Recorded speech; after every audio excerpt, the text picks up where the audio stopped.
Okay. Go ahead, Kumar. Okay. Just in this, the Valmiki is explaining the nature of the self because that's the main reason he's telling how to get it.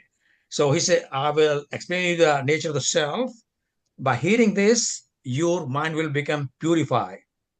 And then he tells everybody in the dynasty of Rama, Dasharatha, all his mothers, his all brothers, of this, they all enlightened because of knowing hearing this more purified and enlightened personages.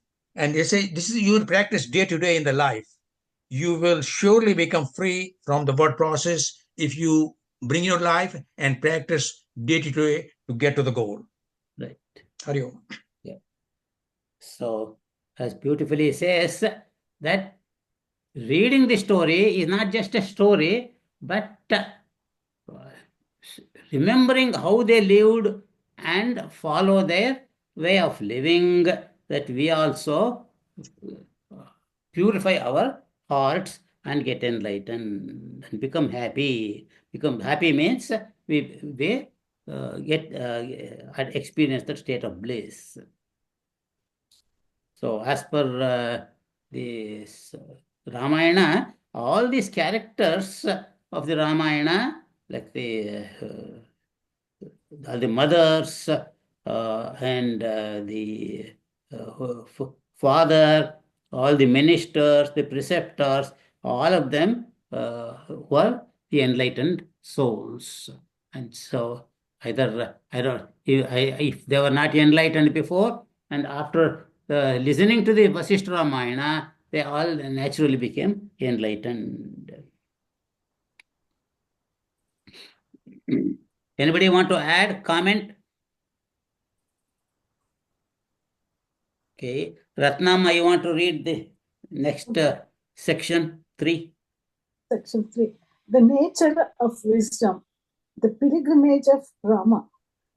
Bharadwaja said to Sage Valmiki, adopting the example of Sri Rama, please explain to me the gradual stages leading to the state of liberation in life, so that I may experience supreme bliss. Sage Valmiki replied, O Bharadwaja, just as blueness is seen in the sky, in the same way, the illusion of the world process is seen in Brahman, the absolute self.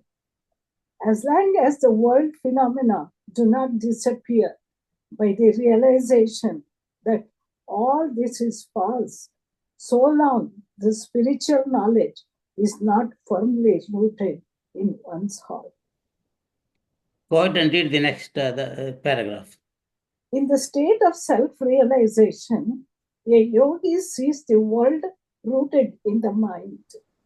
He sees that it is the light of the self that assumes the forms of the objects and the relativity of time and space through the screen of the mind. Having thus perceived oneness, he abides in the non-dual self, wherein the world is completely effaced. Though living in the world, his vision is constantly rooted in the unreality of the world and in the reality of the self. Here, Bharadwaja is wanted to know how Rama lived and how to be liberated in this life, the misery of birth and death, and also unhappiness of this world. And then Valmiki replied, he says, he gives the example of the blueness in the sky, and then illusion of the world is seen in Brahman. That is the self. Very nice. Very good. And so then, you can say how beautifully Swami Jyotirmanandaji is giving the comments on that's the state of self-realization. Okay. And the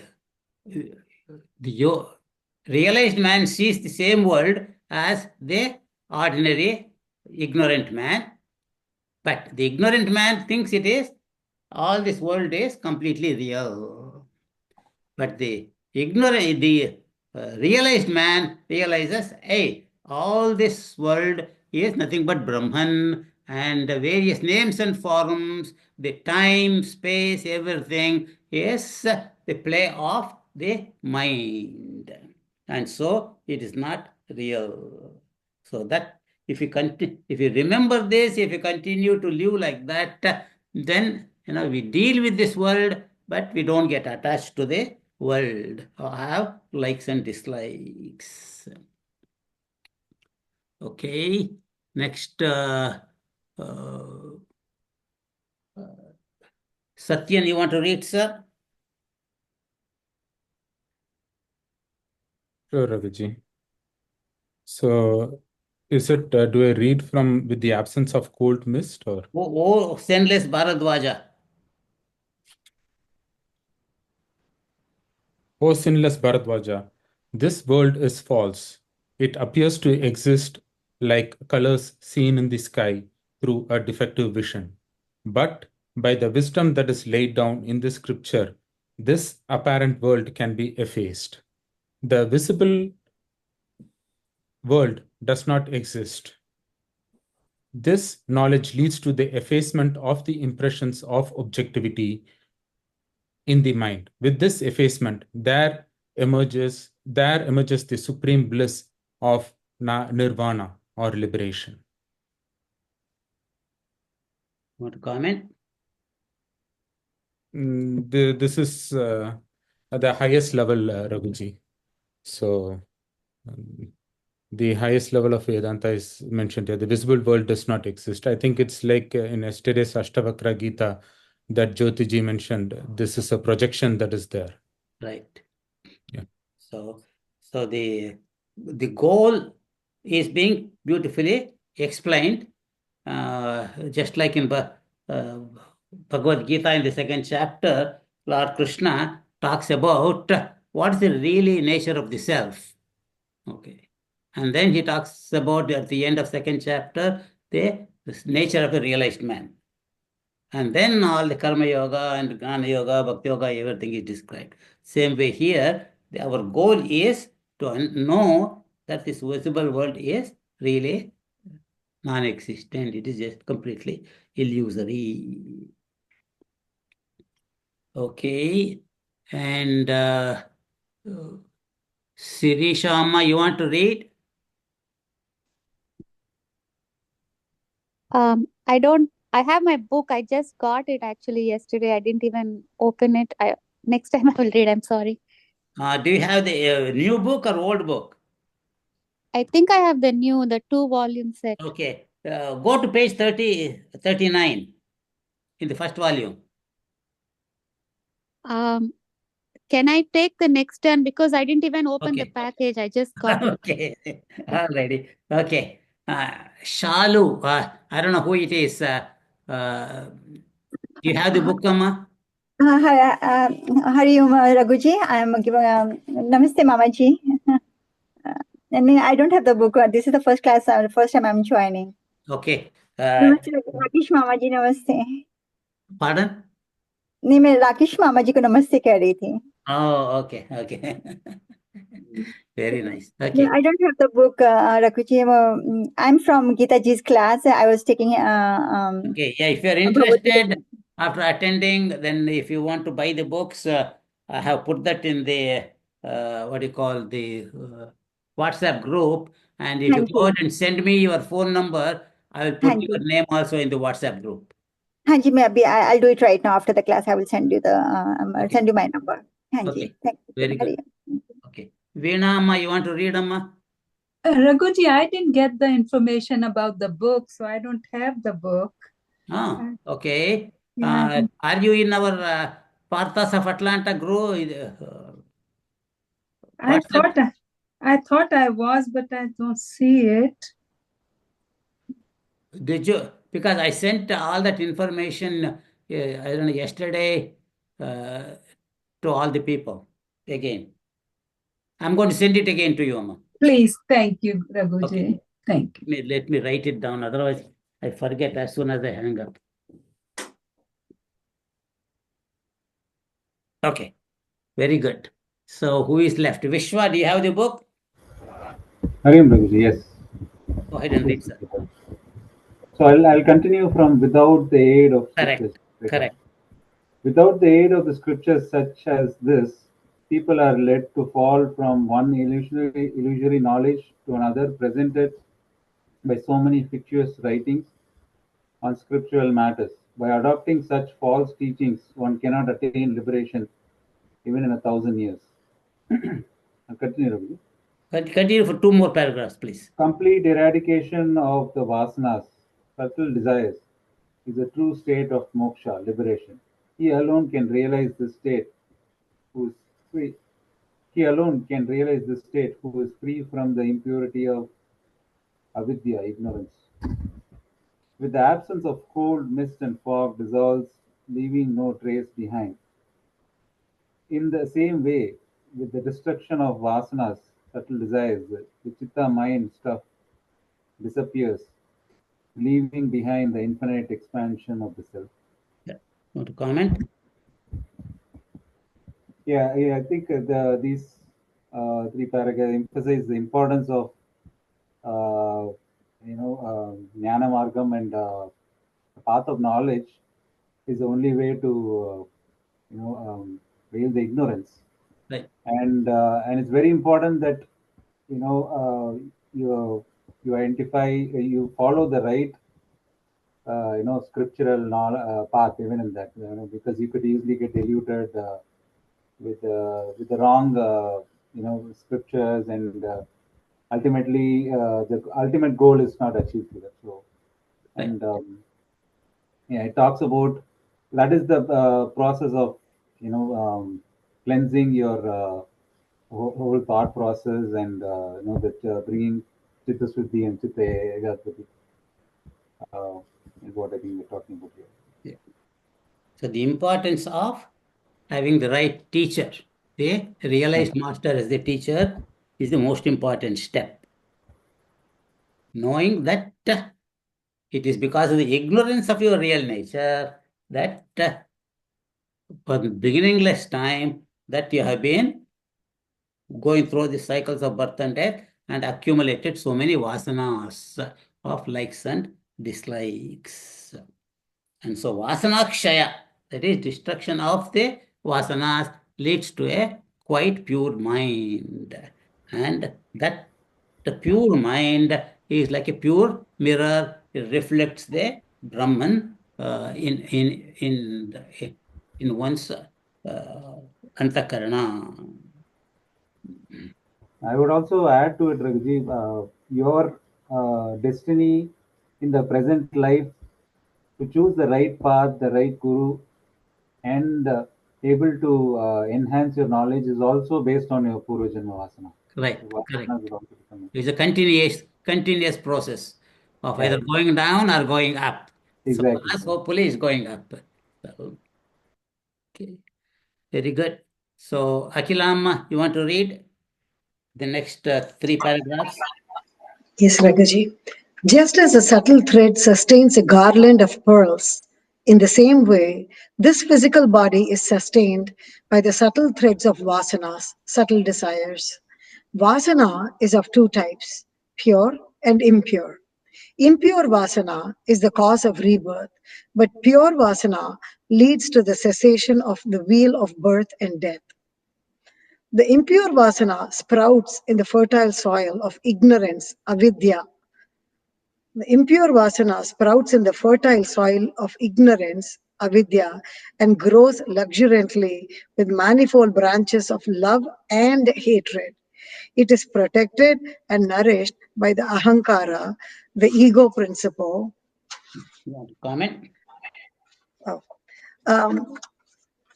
So he says that the vasana, which is of 2 types, the impure vasana is the cause of transmigration, and the pure vasana will cut the transmigration, the thread of transmigration, and lead us. So he just tells us how the impure vasana grows and what happens to it.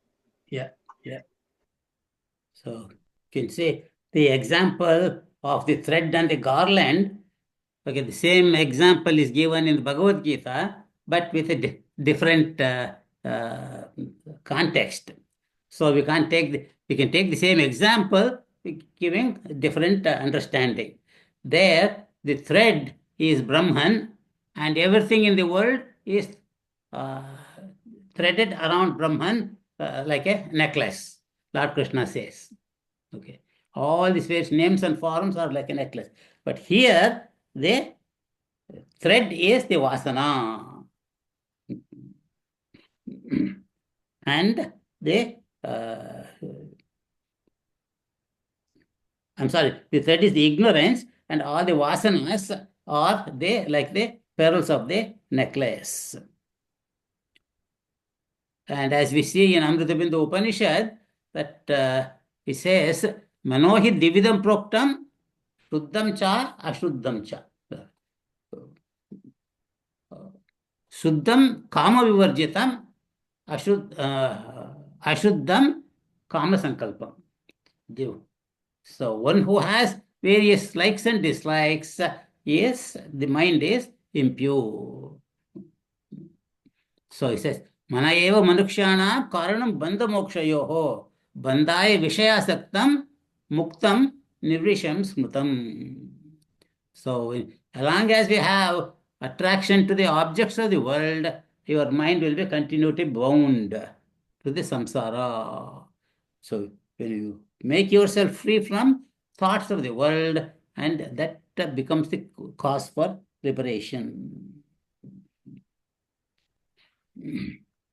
So beautifully he says, how in the fertile soil of ignorance, the vasanas sprout and continue to grow, and it causes more and more seeds for rebirth, and we continue to have multiple births after birth.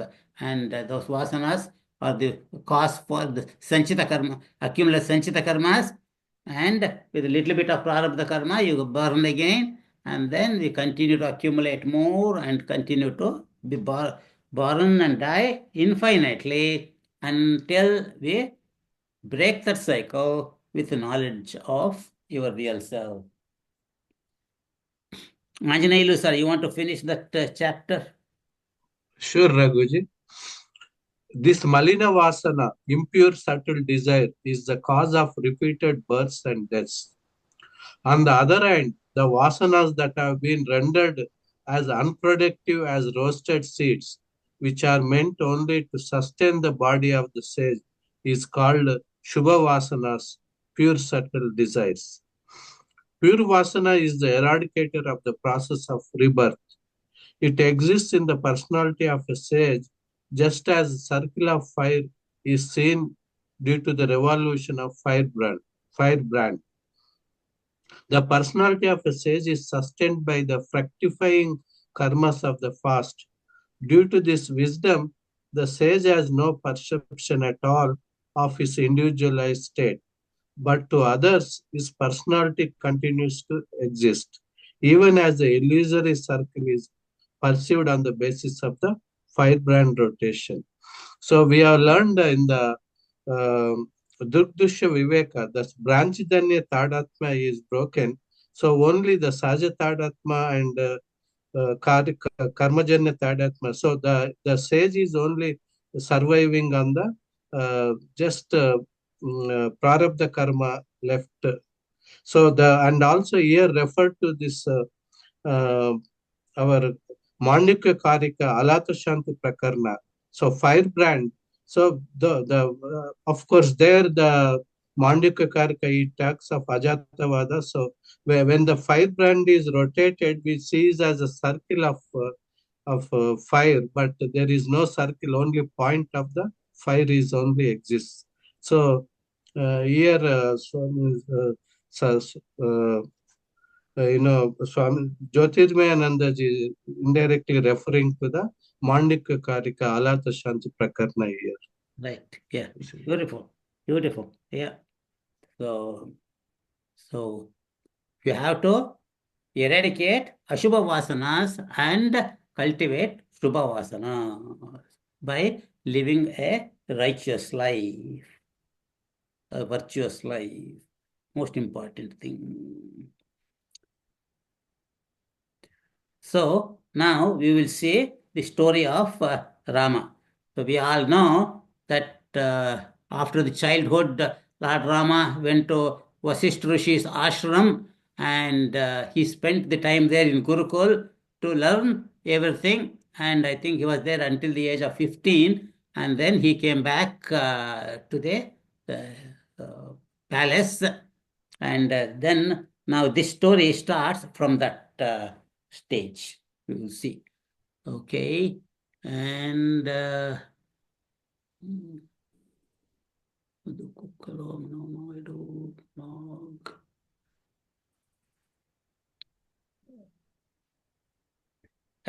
have to decide. Akilama, go ahead, Amma. Now you read it, right? You read? I just read. Yeah, okay. And I had to decide whom to ask. Dinesh ji, you want to read? Yes. The pilgrimage of Rama.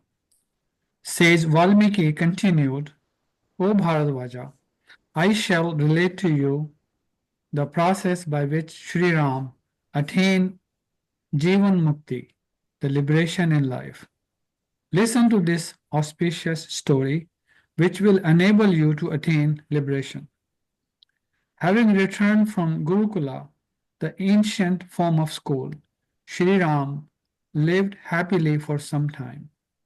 King Dashrath, his father, ruled over his kingdom with righteousness and justice. Peace prevailed everywhere. In the course of time, Sri Ram became desirous of visiting holy places. He approached his father, King Dashrath, and sought his permission, saying, Reverential father, you have never turned away a suppliant. I long to visit holy places and the hermitages of the ascetics. Please permit me. Want to say anything? Yeah, only thing I can say here is, again, what we were discussing earlier, Shri Ram was the incarnation of Vishnu, and again, the Lord wants to be in the company of his devotees. Right. So that is one way he can accomplish by visiting his devotees all around. Right. Yeah. Yeah. So here, what I read, understand from the way he talked in the fourth paragraph, say how humble he was. Okay. And so that's the way one should ask if somebody, if you want to get something done. Okay. So you never turn away any suppliant. So I like to visit all the holy places. Please permit me. So you can say how beautifully he puts the introduction and then asks the father for permission. So he didn't say, "Hey, I want to go to everywhere." Okay. Well, that is why he was called Maryada Purushottam. Maryada Purushottama. Yeah, exactly. Exactly. Very good. Then Maya, you want to read, Amma?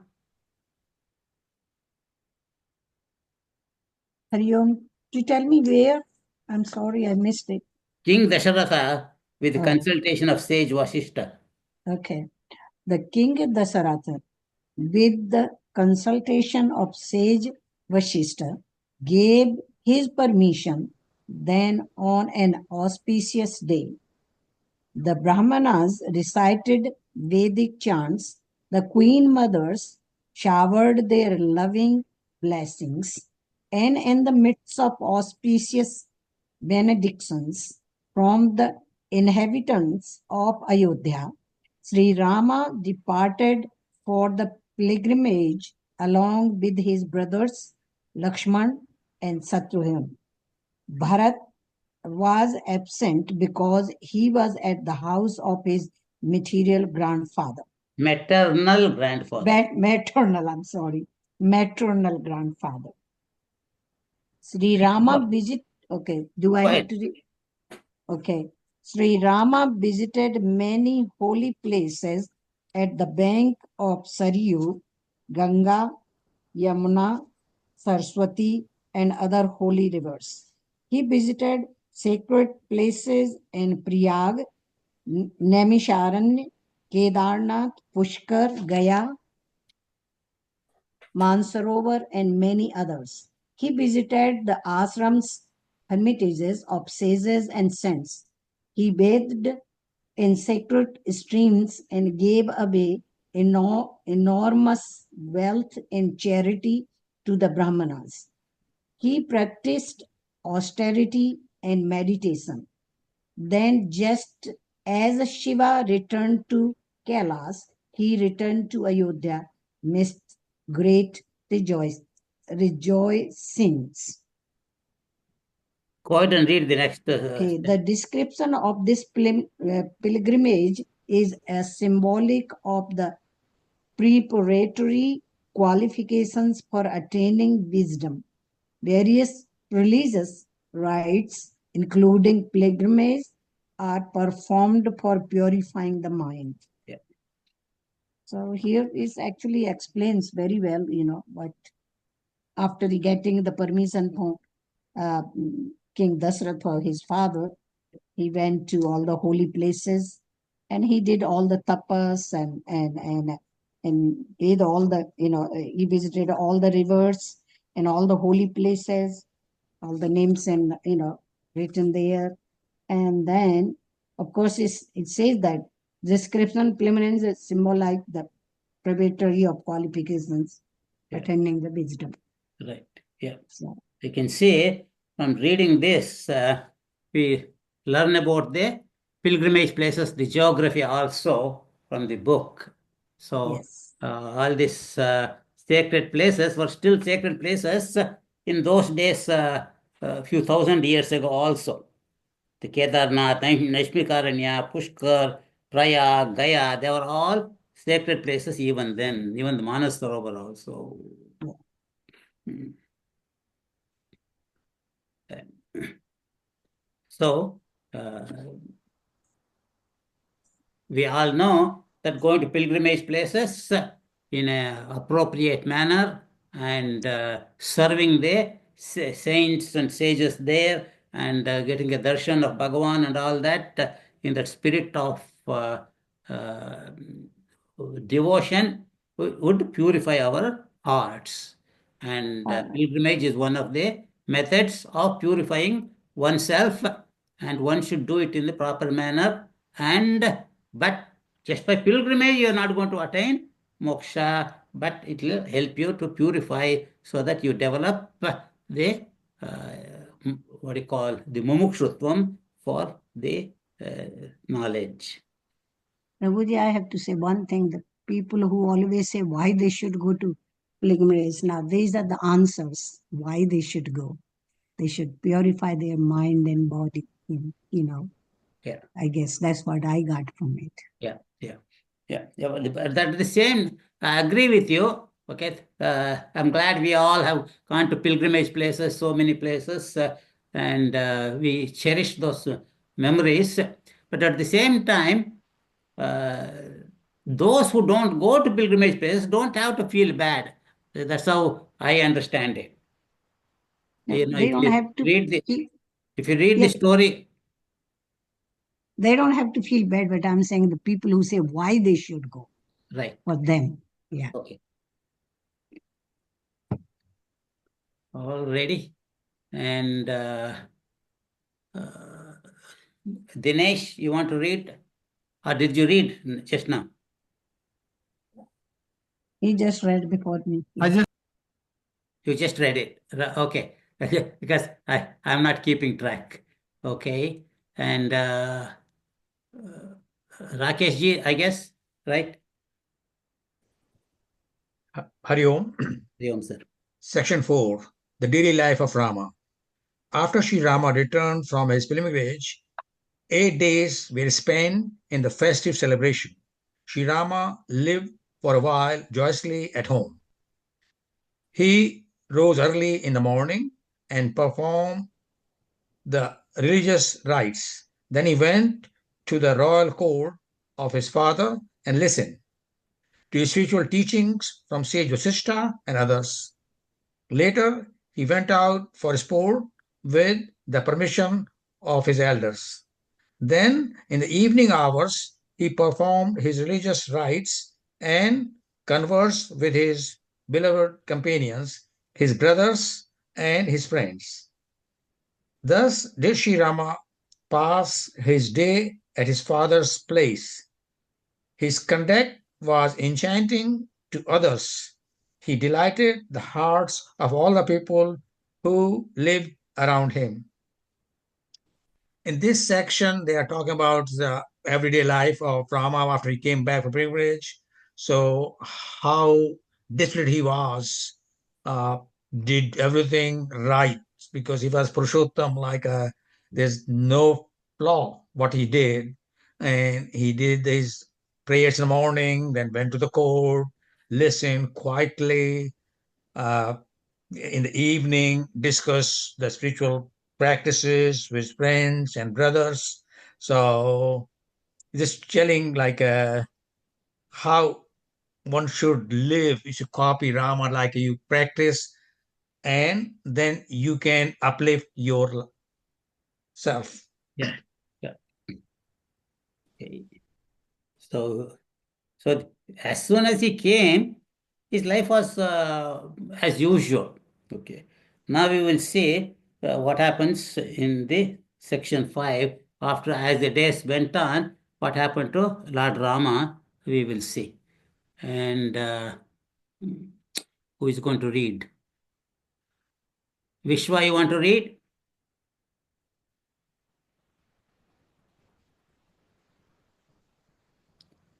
Sure, Raghuji. I skipped Satyan. After that, after this, Satyan can read.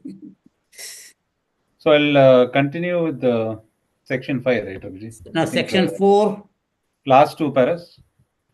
I'm sorry, you are right. Section 5. Yeah, because it was small. Okay. Right. Rama's dejection. Later, Sri Rama had attained 15 years of age, and so had his brothers Lakshmana and Bharata and Shatrugana. Bharata lived at a home of his paternal grandfather. Then gradually, just as the lake shrinks to a smaller size in winter, so too Rama began to wither day by day. His lotus-like face became pale. He sat motionless like a painted picture, ever engrossed in anxiety. And his brothers followed his example. They too became immersed in grief. King Dasharatha, deeply encouraged, concerned at this, asked Sri Rama about the cause of his grief, but Sri Rama would not state any cause for this sorrow. Then Dasharatha inquired to sage Vashista regarding the condition of Sri Rama. Sage Vashista answered, "O king, do not let this give rise to sorrow. Sri Rama's grief will turn out to be auspicious.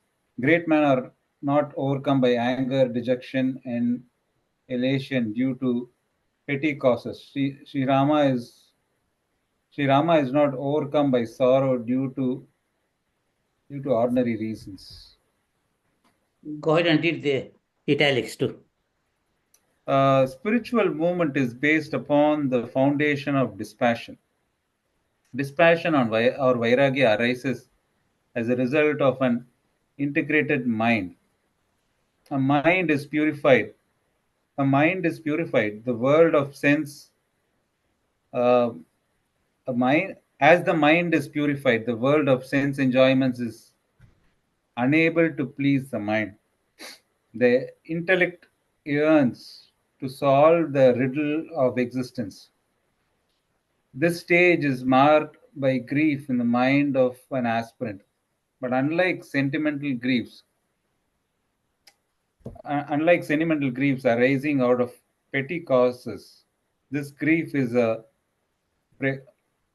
precursor of an auspicious movement leading to self-realization. Yoga Vashishta portrays the spiritual movement in ideal aspirant, Sri Rama, in order to present the wealth of spiritual wisdom before mankind. Yeah. Very interesting, Ravi. Yeah. The way they portray a mind which is heading, to a higher level of knowledge, a state of existence. Right. Very interesting. Yeah. Because when initially when it talked about he seems to be in a grief because he's. I thought my thinking was no, he's not sharing his time and space with his brothers is what I was thinking, but my thought was totally wrong there. It contrasts on a state of mind of an aspirant who is spiritual movement happens. Yeah. Is what He was withdrawing himself from the outside world, detaching. all the sports activities, and good food, good friendship, going for hunting. All these things did not interest him anymore. Okay. So we as young people, okay, we are all what we call our mind extrovert personalities, particularly in youth. Okay.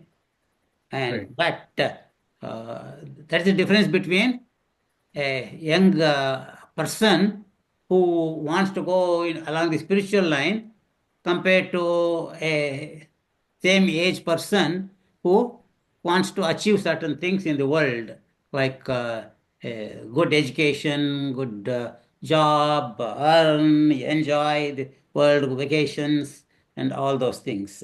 So the two kinds of personality. Here you can see the introvert personality of Lord Rama, how he started withdrawing from the enjoyments of the world, because as a prince he had a very opportunity to enjoy all the pleasures.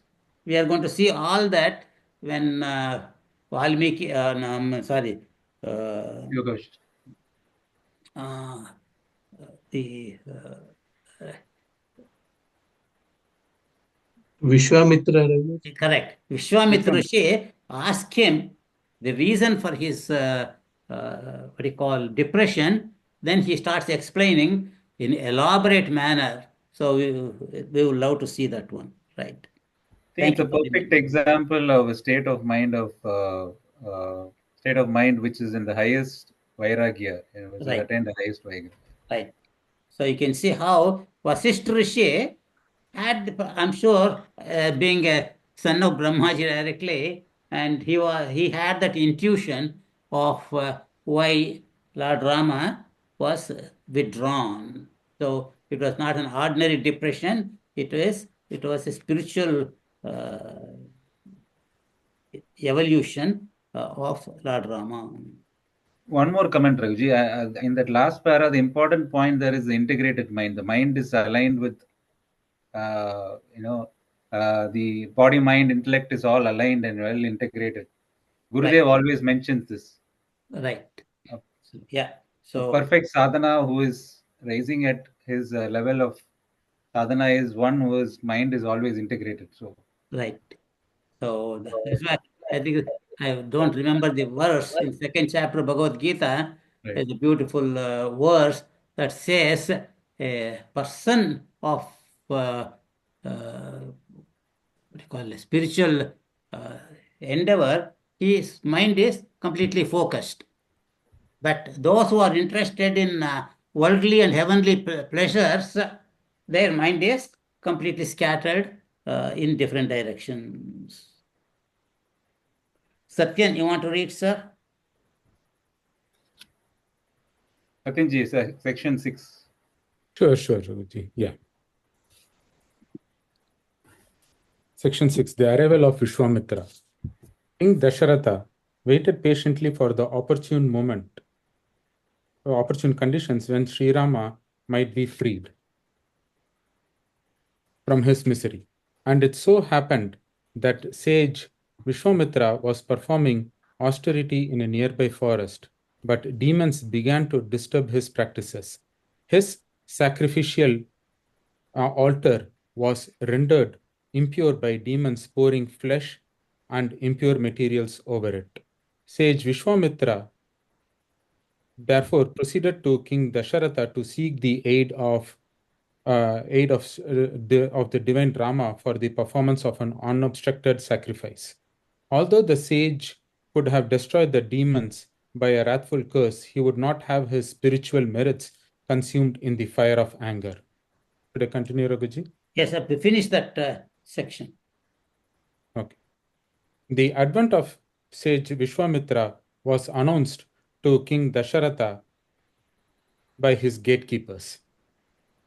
The sage shone with divine luster due to his asceticism. The very surroundings beamed with the light of spirituality emanating from the effulgent face of sage Vishwamitra. King Dasharatha hastened to the sage along with sage Vashista and other sages and ministers. They saw Vishwamitra with his majestic personality and elegant form lit up with spiritual luster. He appeared as the very embodiment of divine grace. Spiritual nectar seemed to flow from his visage. King Dasharatha bowed his head at the feet of Vishwamitra and greeted him with soft and sweet words. O sage, you have graced me in the same way as the sun graces a lake full of lotus blossoms. I offer you as a gift whatever you desire. The purpose of your arrival will be fulfilled by me. Please command, and I will obey. Hearing these words, sage Vishwamitra was immensely pleased. To comment? No, Raghuji, I think it is Ramayana. So, yeah. So you can see the advent of Vishwamitra. I want to read a couple of verses from the other original book where you see the verse by verse translation. That will be very interesting to read. Here you can see the door guards of the city, they come and announce to the king about this advent of Vishwamitra. And he says, please, your majesty, there is waiting at the door a mighty personage of majestic appearance, bright as the morning sun, with his pendant locks of hair as sunbeams. The brilliancy of his person has brightened the place from the topmost flag down to the ground, and made the horses, men, and armory shine as with a golden hue. So you can say how beautifully that the servant or the guard describes the appearance of Vishwamitra. He was shining with his spiritual or brightness of tapas. So we all know personalities like that. If we see that, our mind becomes completely pure, at least at that time. All your negative thoughts go away and your mind is in a blissful state. So that's the reason we say we all want to have satsang, satsang, satsang. So we should never miss the opportunity for satsang with great souls. Okay. And then we have to go to Vishwa is finished, Satyan is finished. Now we have to go back to Akilama. Akilama, is your husband Nag there? No, Raghuji, he's in India. Oh, okay. You want to go ahead and read, Amma? Yes, Raghuji. Section 7, Vishwamitra's request for Rama. Pleased with the hospitality of the sage, pleased with the hospitality of the king, sage Vishwamitra said, O king, you are descended from a noble race and are guided by sage Vashista himself. Please listen to what I have to say to you. Whenever I commence the performance of a yajna, sacrifice, for the attainment of spiritual perfection, siddhi, terrible rakshasas, demons, appear and obstruct the successful process of the sacrifice. They destroy the sacrificial altar, shower flesh and blood, and thus destroy the sanctity of the sacrifice. Now I have come to you as one seeking refuge. I am in distress and I require your help for the unobstructed performance of the yajna or sacrifice. Continue. Do you want- Okay. I could destroy the Rakshasas by the fire of my anger, but I restrain myself lest my virtues be destroyed in the process. Your son, Sri Ramachandra, is verily a lion for destroying the elephant-like demons. Protected by me, he will destroy all the terrible demons, and I will be able to perform my sacrifice unobstructedly. This will lead me to the attainment of spiritual perfection or siddhi. Please do not waver from your promise due to your affection for Rama. These demons are as if already destroyed. Sri Rama is not an ordinary person. He is a great soul. This fact is known by me as well as the sages, as by the sages like Sri Vashista. Therefore, give Sri Rama to me until the successful performance of the sacrifice. Yeah.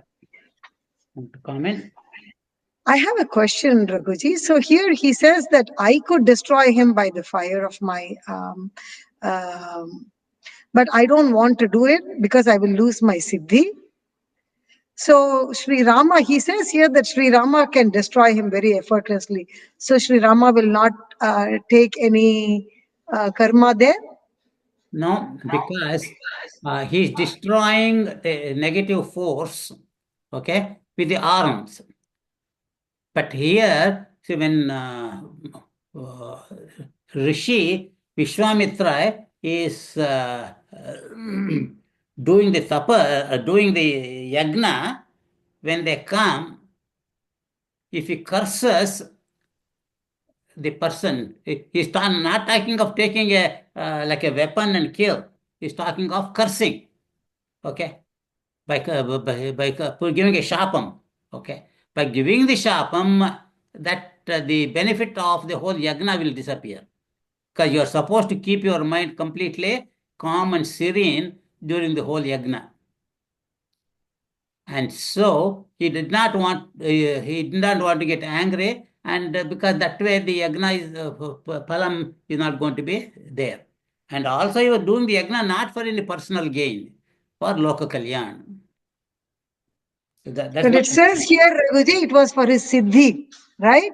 siddhi, yes. But the thing is, you have to realize by this time he has already become a what you call Brahma Rishi. He didn't need any siddhis. Okay, whatever the siddhis he is doing is for loka kalyan. Later on, you will say how much siddhis he already has. Okay, and so you are not doing for any personal reasons. So Also, Raghuji, he is a rishi and Rama is a kshatriya. So that also. yeah, yeah, probably that makes sense too. So as a rishi, you are supposed to be a good for everybody, but as a kshatriya, your duty is to destroy the evil and protect the good. So probably you can look at it that way also.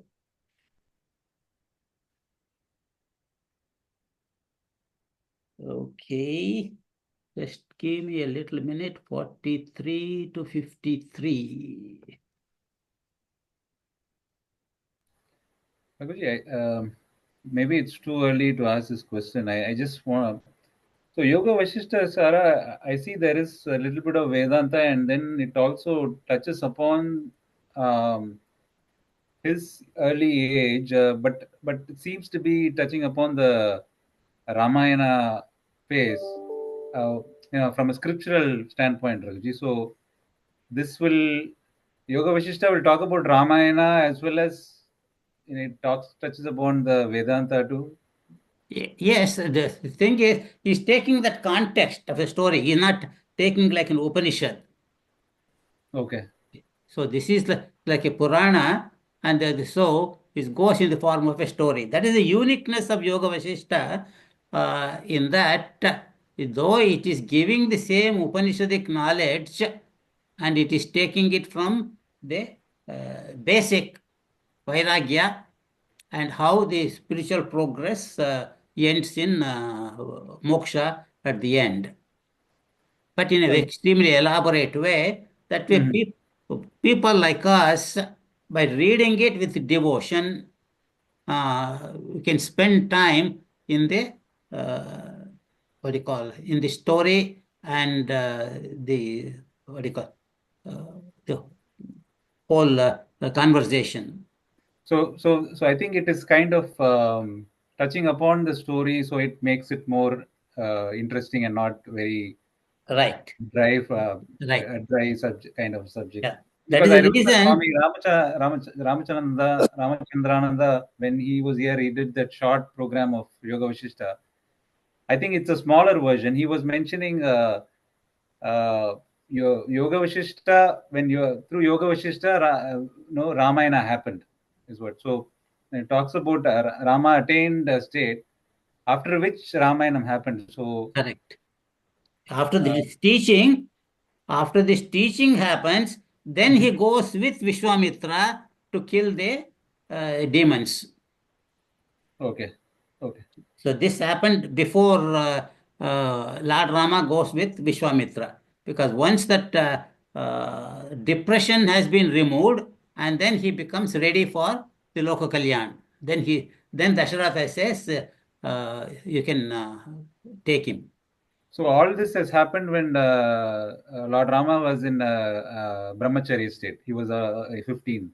Correct, correct. Okay. Before he went with Vishwamitra for his ashram to do the protection of the yagna. Okay. We will Thank you. see all that too. Okay. Okay, just I want to read a few verses how Dasharatha received the Vishwamitra. I thought it will be very interesting. See, Dasharatha says, who is there that is not glad to live in the heaven, Brahmaloka? I feel myself as heavy, O sage, at your advent, and this I tell you truly. Now, tell me, what is your best pleasure, and may do for you, O Vipra, that are the best of the virtuous and most properly deserving of my services. Formerly, had you been famed under the title Rajarshi, a royal sage, but since made glorious by dint of your asceticism, you have been promoted to the rank of Brahma Rishi. Therefore, you are truly the object of my worship. I am so glad at your side that it soothes my innermost soul in the same manner as the ablution of Ganga stream cheers the mind.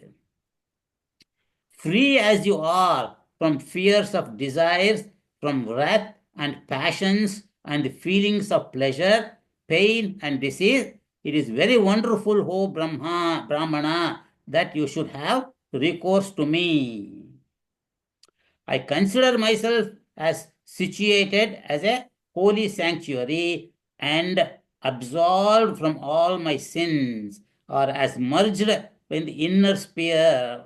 O best of the learned of the truths of the Vedas, I understand your appearance as that of a Brahma himself before me, and I confess myself, O sage, to be purified and favored by your advent.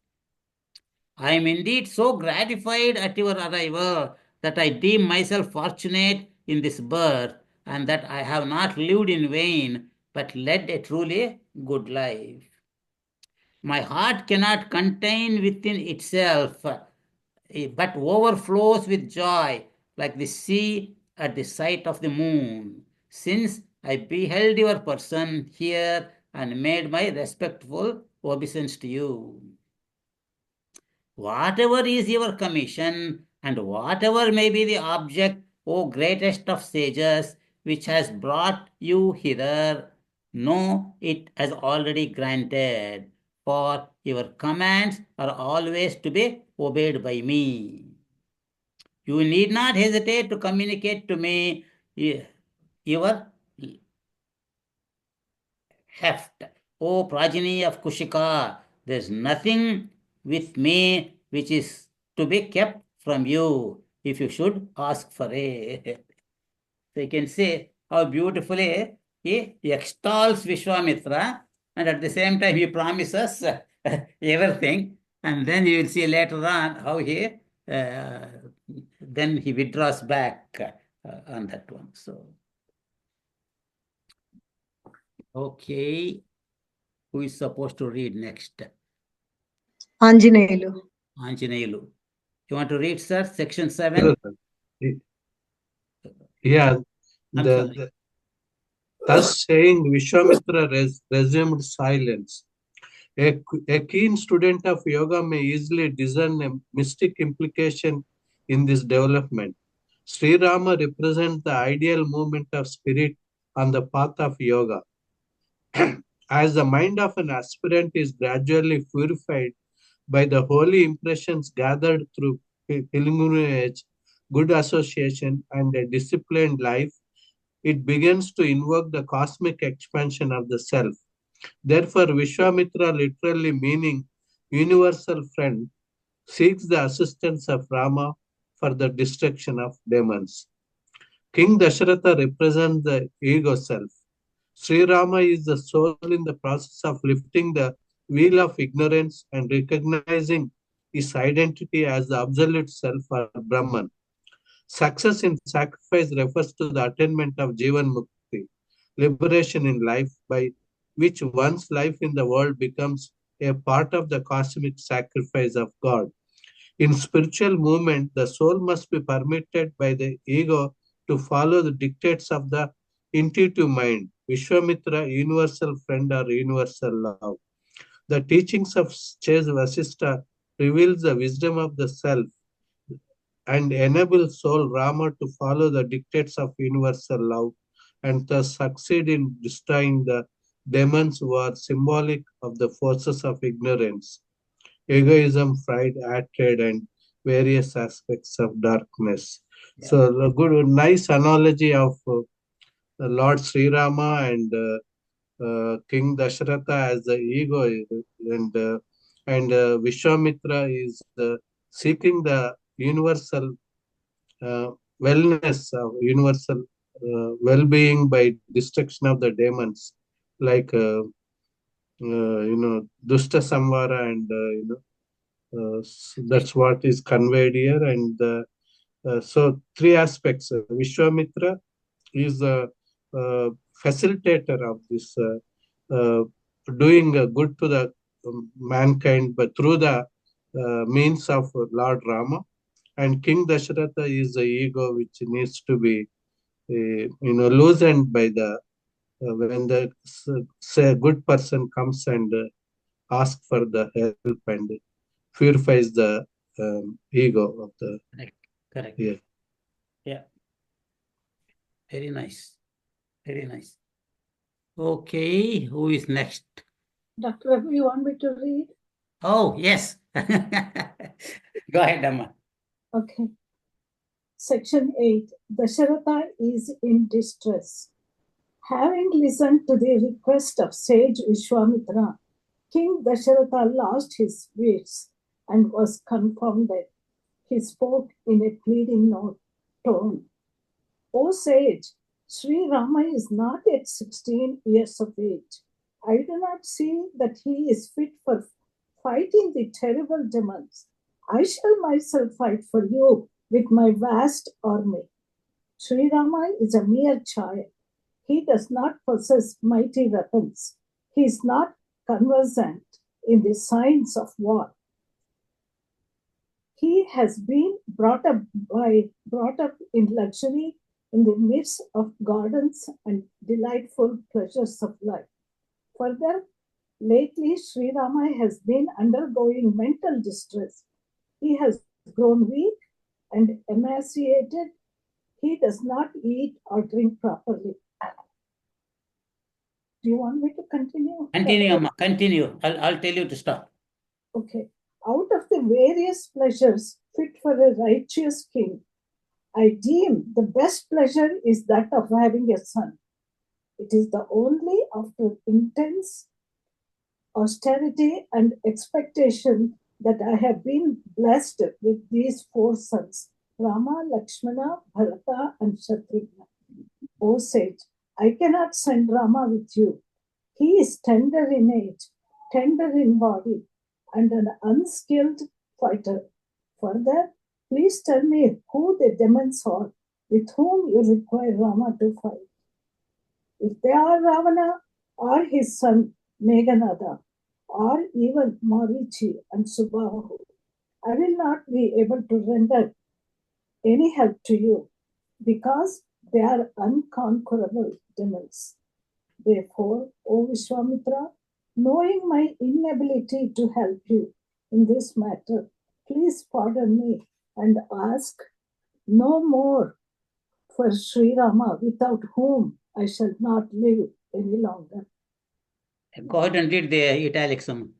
This section depicts the concern of the ego as the soul tends to move on to its deeper identity as the cosmic expansion.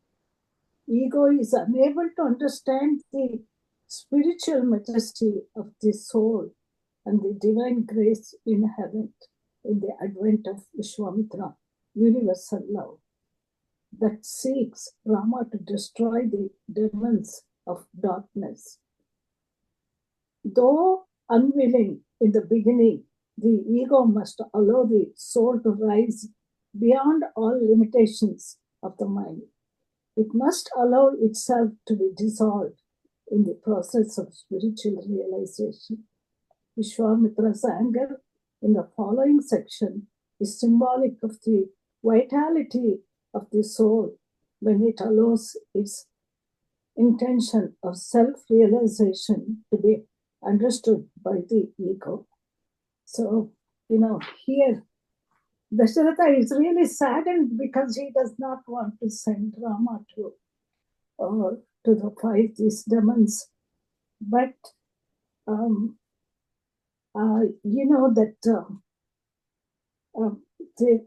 this Swami Jyotirmayananda Swamiji has really clearly explained what the mind and the soul and the goes through when your desire is not to send is obstructed. Right. Yeah. The knowledge of so you can see how Dasharatha, he was so exuberant and happy to see Vishwamitra, and he promised anything that you want, that is, I am at your service. And suddenly he is having second thoughts. Okay.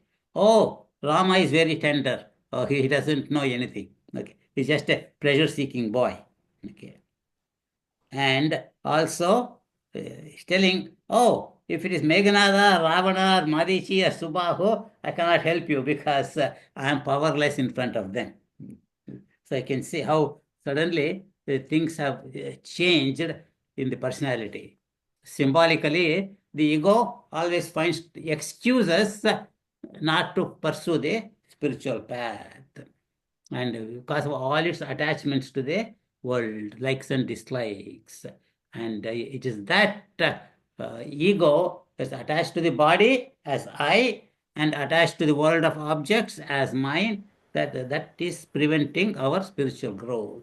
And so that ego, mine and I, have to be destroyed and have to be, then the spiritual progress will happen smoothly. So Raghuji, in the context, ego is King Dasharatha. Yes, correct.